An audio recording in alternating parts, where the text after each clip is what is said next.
Hello, जय हिंद सभी NDA officers, कैसे हो? क्या हाल चाल? बढ़िया, एकदम मजे में मामला चल रहा है। तो बहुत ही खूब, ऐसे ही कॉन्फिडेंस बनाए रखो और ऐसे ही आपके लिए बूस्टर सीरीज आती रहेगी। और बस आपने जैसे कि बोला था कि सर 31 तारीख तक या 1 तारीख तक मामला निमटवा दो, तो बिल्कुल निमटवा देंगे। धड़ाधड़ भर भर के आपके लिए बूस्टर सीरीज से मस्त तरीके से आपको बूस्ट किया जाएगा, आपके कॉन्फिडेंस को, आपके स्कोर को और आपके सिलेक्शन को। तो चलो स्टार्ट करते हैं बिना किसी देरी के। तो आज अपना टॉपिक है मोशन। भाई मोशन जो है ना, ये आपका एक मतलब ऐसा टॉपिक है जो लगभग हर बच्चे को थोड़ा थोड़ा आता है, मतलब बेस सबका सही है। तो इसको जो है हम थोड़ा सा स्पीडली एक ही क्लास में हम मात्र 15 मिनट के अंदर मोशन, न्यूटन लॉज वगैरह सब रिवाइज कर लेंगे बहुत ही मस्त तरीके से। और आपको हाइलाइट्स भी बता दूंगा कि यहां से जो है क्वेश्चन बनने की संभावना है या बनता आया है इस पॉइंट से। तो भाई मोशन की बात करें तो स्टेट ऑफ अ बॉडी, अगर हम बात करें एक बॉडी की स्टेट की, तो वो दो तरीके से हो सकती है आपकी, या तो वो बॉडी रेस्ट पे होगी या मोशन में। तो हम कब कहेंगे कि एक बॉडी रेस्ट पे होगी या मोशन में? तो यहाँ पे हम एक तो देखेंगे टाइम का फैक्टर और दूसरा देखेंगे हम रेफरेंस पॉइंट। तो यहाँ पे आपका आता है कि अगर with respect to time, with respect to the reference point, अगर एक बॉडी अपनी पोजीशन चेंज कर रही है तो बच्चे आप उसको कह सकते हो कि वो किस में है? मोशन में। ठीक है। अदरवाइज अगर वो अपनी पोजीशन चेंज नहीं कर रही तो वो किस में होगी? रेस्ट पे है। तो यहाँ पे आपका डिपेंड करता है रेफरेंस पॉइंट पे। तो एक बॉडी रेस्ट पे और मोशन में सेम टाइम पे हो सकती है, दस depending upon the reference point. एक प्यारा सा एग्जांपल देता हूं। आप जो है बैठ के booster series learn with Sumit पे देख रहे हो, तो अगर आपके जो है साइड में कोई पर्सन है वो आपको देखेगा तो उसके अकॉर्डिंग आप रेस्ट पे हो, और अगर आपको कोई दूसरे प्लेनेट से देखता है तो अर्थ जो है वो लगातार रिवॉल्यूशन कर रही है तो आपको वो अब आप जो है उसको मोशन में दिखोगे। तो रेफरेंस पॉइंट के हिसाब से डिपेंड करता है। जैसे आप गाड़ी में जा रहे हो, ठीक है, गाड़ी में जा रहे हो फैमिली के साथ, जो है मतलब आप जो है छुट्टी आए हुए हो, आपको एयरपोर्ट से लेने आए हैं, आप जो है एनडीए की जो ट्रेनिंग है उससे छुट्टी पे आए हो और एयरपोर्ट पे आपकी फैमिली आपको लेने आई है गाड़ी से। तो जब आप गाड़ी से घर की तरफ जा रहे हैं तो आप सारे आपस में क्या हो? रेस्ट पे हो। लेकिन अगर कोई बाहर वाला पर्सन देखेगा तो उसके लिए आप मोशन में हो, क्योंकि आपकी गाड़ी चल रही है। इससे बढ़िया एग्जाम्पल क्या हो सकता है? तो यहाँ पे भाई आपका इसके लिए कुछ फिजिकल क्वांटिटीज जो मोशन को डिफाइन करते हैं, जैसे डिस्टेंस और डिस्प्लेसमेंट। डिस्टेंस होता है कि एक्चुअल जो है कितना पाथ जो है उस बॉडी ने चला है,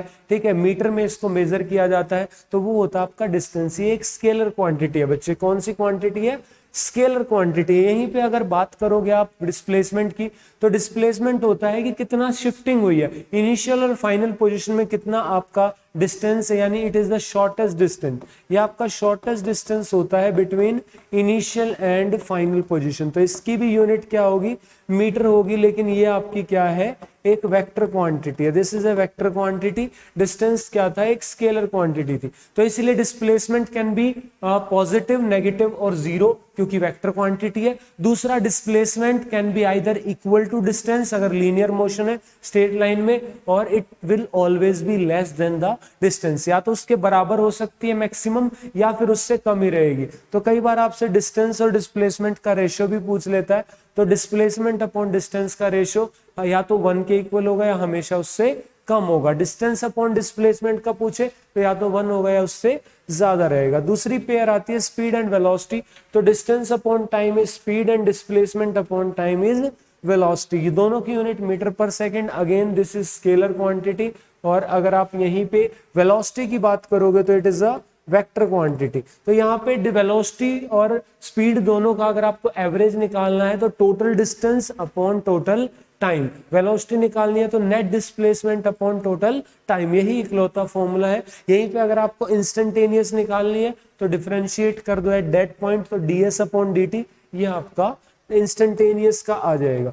फिर हम बात करें एक्सेलरेशन की, तो एक्सेलरेशन होता है किस रेट से वेलोसिटी चेंज हो रही है, यानी आपका change in velocity per unit time, उसे हम कहेंगे एक्सेलरेशन। तो मीटर पर सेकंड स्क्वायर इसकी यूनिट है। डायमेंशन निकालोगे तो LT-2 जो है इसके डायमेंशन आ जाएंगे। तो भाई नेक्स्ट है यहाँ पे dt graph, distance time graph important है।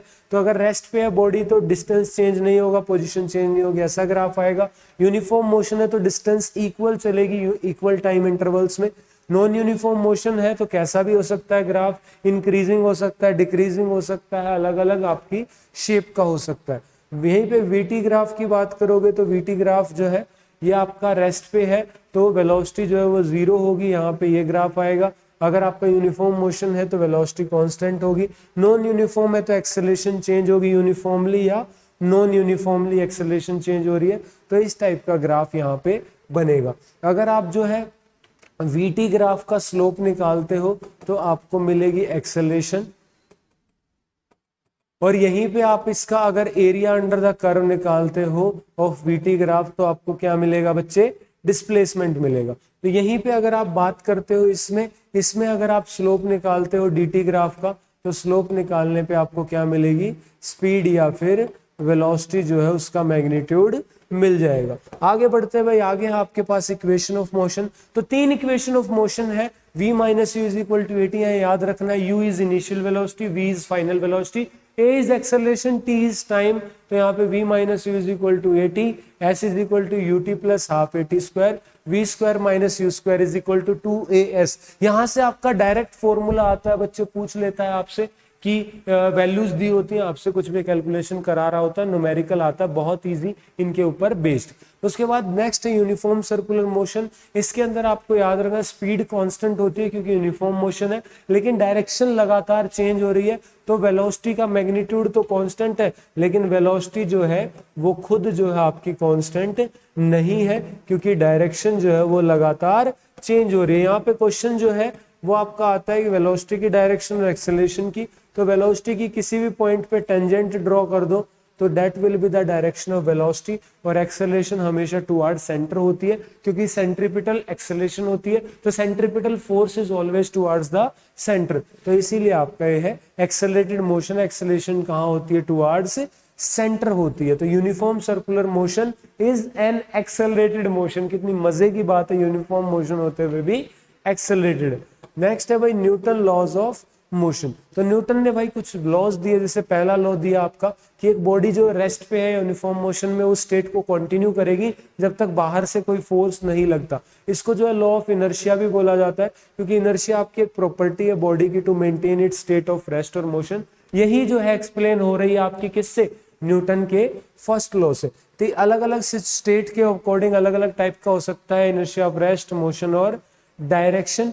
ठीक है, नेक्स्ट आता है मोमेंटम। मोमेंटम होता है आपका जो अमाउंट ऑफ मोशन को जो है क्या करता है, मेजर करता है। ठीक है, इट मेजर्स, तो it measure amount of motion. Formula होता है mass into velocity, product of mass and velocity. यहाँ पे mlt-1 डायमेंशन kg मीटर पर सेकंड इसके यूनिट हो जाएगी। तो सेकंड लॉ के अंदर जो है फोर्स को डिफाइन किया गया।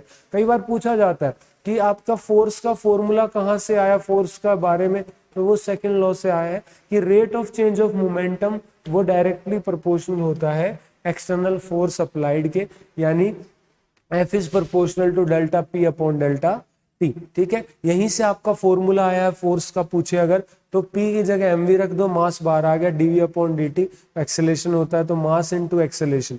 What is the formula of force, mass into acceleration. यहीं से इसकी यूनिट आ जाएगी kg मीटर पर सेकंड स्क्वायर, इसी को हम क्या बोलते हैं, न्यूटन। तो Newton is the SI unit of force. ठीक है, तो यहाँ पे भाई mlt-2 इसके क्या आ जाएंगे आपके, वो आ जाएंगे डायमेंशंस। इंपल्स की बात करें, इंपल्स है कि जब एक लार्ज फोर्स बॉडी पे लगता है और उसकी मोमेंटम जो है बहुत सडनली चेंज हो जाए, एकदम से चेंज हो जाए, तो उसको हम क्या कहते हैं बच्चे, उसको हम कहते हैं इंपल्स। तो यहाँ पे इंपल्स को हम चेंज इन मोमेंटम भी कह सकते हैं। इंपल्स इज कि कितना चेंज हुआ है मोमेंटम में। तो इसीलिए जो है इसके डायमेंशंस और यूनिट जो है वो किससे मैच करती हैं, mlt-1 ये आपके मोमेंटम से मैच करती है। जो मोमेंटम की आपके डायमेंशंस रहेंगे वही आपके डायमेंशन होते हैं किसके, इंपल्स के। कई दफा क्वेश्चन आया हुआ है।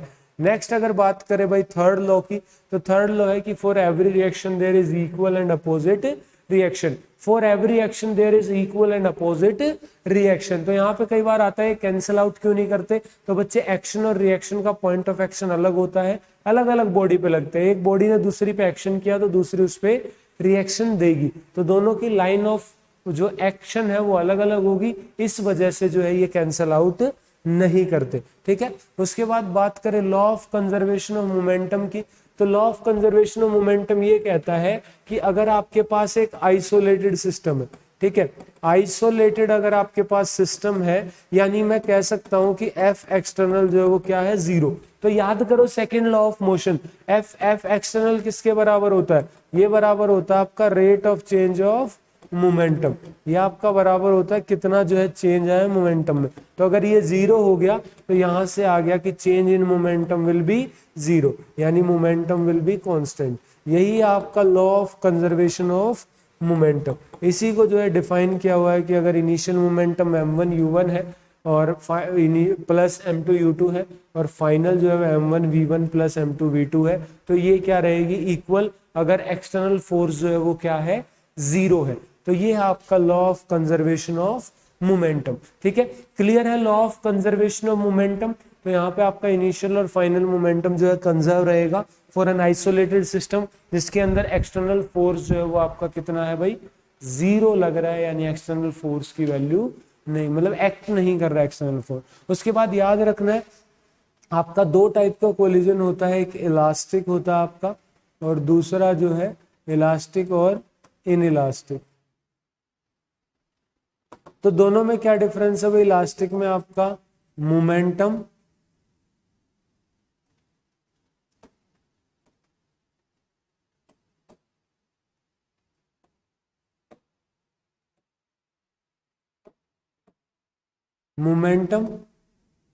Plus kinetic energy, momentum plus kinetic energy जो है वो क्या रहेगी, कांस्टेंट रहेगी। मोमेंटम भी कांस्टेंट रहेगी यानी कंजर्व रहेगी और काइनेटिक एनर्जी भी कंजर्व रहेगी। ठीक है, मोमेंटम भी आपकी क्या रहेगी, मोमेंटम एंड लगा लो, एंड जो है ये आपकी क्या रहेंगी, कंजर्व रहेंगी। इन इलास्टिक के अंदर सिर्फ और सिर्फ मोमेंटम कंजर्व रहती, ओनली मोमेंटम कंजर्व। तो सिर्फ मोमेंटम कंजर्व रहती है। इन इलास्टिक कोलिजन में वहां काइनेटिक एनर्जी का लॉस होता है, एनर्जी का लॉस होता है, लेकिन आपका इलास्टिक कोलिजन के अंदर नहीं होता, इन इलास्टिक के अंदर आपका लॉस होता है। तो यहाँ पे अगर हम बात करें कि किसमें, तो law of conservation of momentum आपका हर सिचुएशन में लगता है अगर एक्सटर्नल फोर्स आपका जीरो है, चाहे इलास्टिक कोलिजन हो या इन इलास्टिक कोलिजन हो। जितनी चीजें भी अगर आप याद रखते हैं तो आपको जो है मोशन में दिक्कत नहीं आएगी। इसके फॉर्मूले वगैरह मैंने बता ही दिया आपको, न्यूमेरिकल। ठीक है, उसके अलावा भाई आप अगर अनअकैडमी से तैयारी करना चाहते हैं तो आपका 31 तारीख तक ऑफ चल रहा है 20% LWS 10 लगाने पे, तो यहाँ से आप कर सकते हो बूस्ट अप अपनी तैयारी। ठीक है, यहाँ पे आपको 20% ऑफ मिल रहा है, यानी अगर आप 12 महीने का लेते हो तो आपको मात्र 10,600 में पड़ेगा। यहाँ पे 2,500 से भी ऊपर का आपको डिस्काउंट मिल रहा है, जहाँ यूजुअली 10% ऑफ मिलता है एनडीए सब्सक्रिप्शन पे, 20% ऑफ मिल रहा है 31 तक।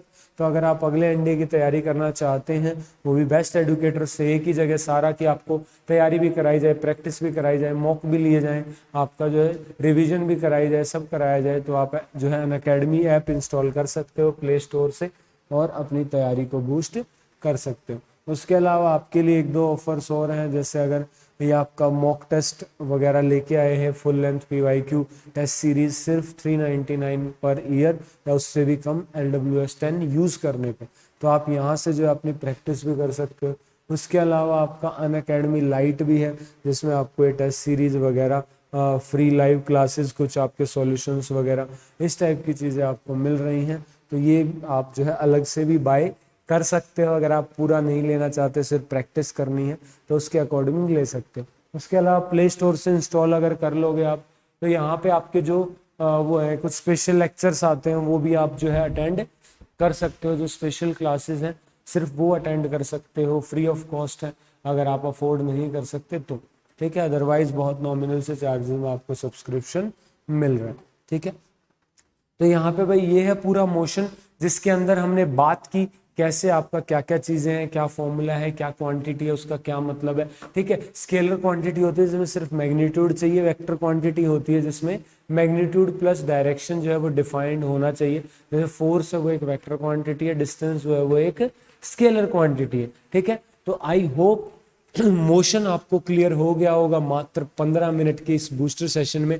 अगर हुआ है तो कमेंट करके जरूर बताना है, क्योंकि आपके कमेंट से ही मुझे मोटिवेशन मिल रहा है और मैं जो आपके लिए बेहतर बेहतर वीडियोस जो है लेके आ रहा हूँ और आगे भी आती रहेंगी। और मैं आपको जो है 30+ बूस्टर दे दूंगा। ठीक है, तो टेंशन मत लो। ठीक है, तो आप बस पढ़ाई करते रहो, अपनी तैयारी जारी रखो। ये आखिरी के दिन है। ठीक है, बहुत ही जल्द आपके लिए अंतिम अभ्यास भी, यानी आपके कुछ 1-2 मॉक टेस्ट स्पेशल वो भी आएंगे। टेंशन मतलब शेड्यूल हो जाएंगे जल्द ही, आपको पता भी चल जाएगा। चलो मिलते हैं ऐसे ही बूस्टर सेशंस में। यही कहूँगा, आखिरी के दिनों में रुकना नहीं है, झुकना नहीं है, टूटना नहीं है, बस सिलेक्शन लेना है आपको। चलो मिलते हैं ऐसे ही सेशंस में। इस सेशन को लाइक कर दो, चैनल को सब्सक्राइब कर दो भाई फटाफट से। जी जान लगती है ऐसी वीडियो बनाने में। लगातार 15 मिनट नॉन स्टॉप बोलता हूं जस्ट बिकॉज कि आपका टाइम वेस्ट ना हो। चलो भाई मिलते हैं, तब तक के लिए पढ़ाई करते रहो। जय हिंद, टेक केयर।